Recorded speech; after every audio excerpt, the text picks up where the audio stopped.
Good afternoon, this is George Thompson, and today we'll cover a topic that never seems to get old. When can a product be labeled or advertised as Made in America?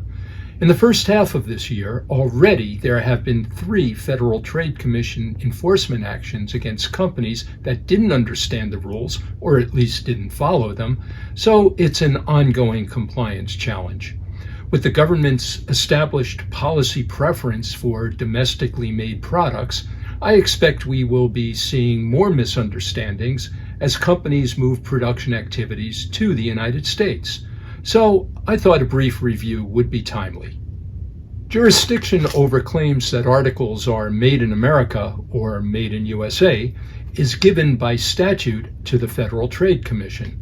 By contrast, Customs and Border Protection is responsible for enforcing the country of origin marking rules, which apply to articles of foreign origin. One seemingly gray area arises when a product which undergoes production activities in the U.S. is no longer an article of foreign origin, falling under CBP's oversight.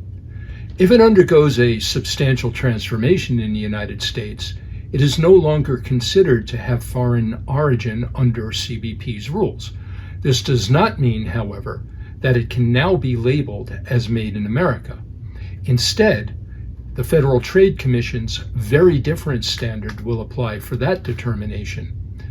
To make what the FTC calls an unqualified claim like this, that is, one which includes no reference to foreign content, the FTC requires 3 things.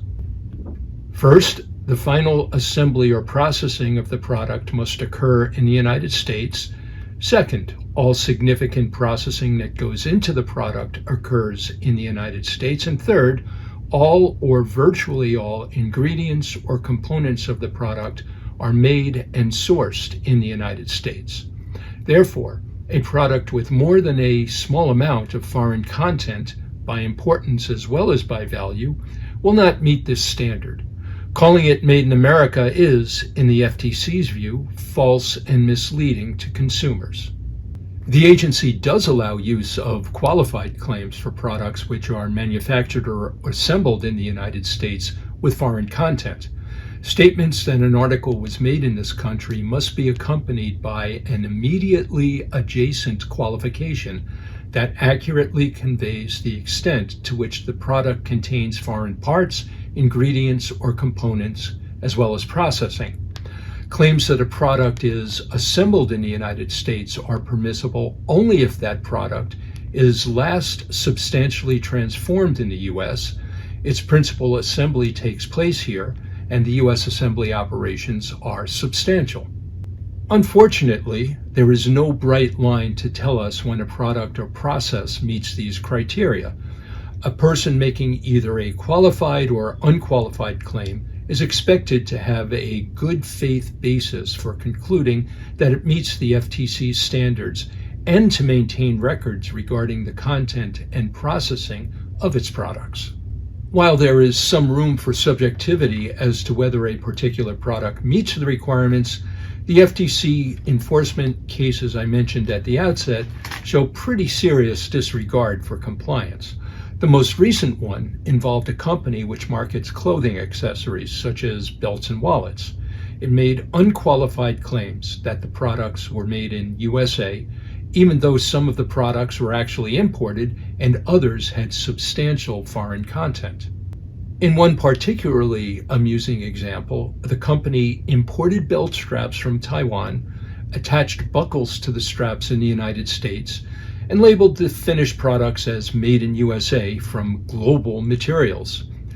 The FTC was not amused, however, and has proposed a consent agreement under which the company will no longer make misleading origin claims and has agreed to pay a judgment of over $191,000.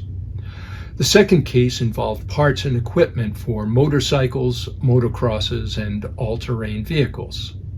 The vendor claimed its goods were made in the USA or even proudly made in the USA. According to the FTC, though, the products were either made entirely abroad or, if produced in the US, had substantial foreign content.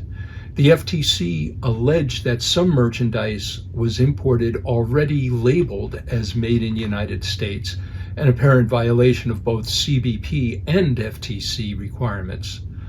This case was resolved with the vendor agreeing to an injunction against future violations, as well as a monetary judgment of more than $872,000.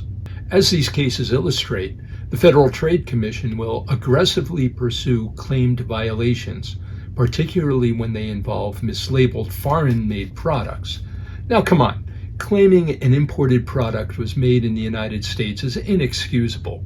The more difficult situation involves U.S.-made items with foreign content. This requires a company planning to make an origin statement to be aware of the all or almost all rule, as well as the guidelines for making qualified or unqualified claims. As an epilogue, it may be useful to contrast the requirements to qualify a product for federal Buy American procurement with the FTC Made in USA labeling provisions. To be a United States end product under the Federal Acquisition Regulation, an article must both be manufactured in the U.S. and have U.S. origin components accounting for at least 60% of its value. While such a product may get a domestic preference for federal government procurement purposes, it may not pass muster under the FTC labeling rules. Thanks for tuning in. Links to the FTC cases that I mentioned are going to be included in the blog that will accompany this video.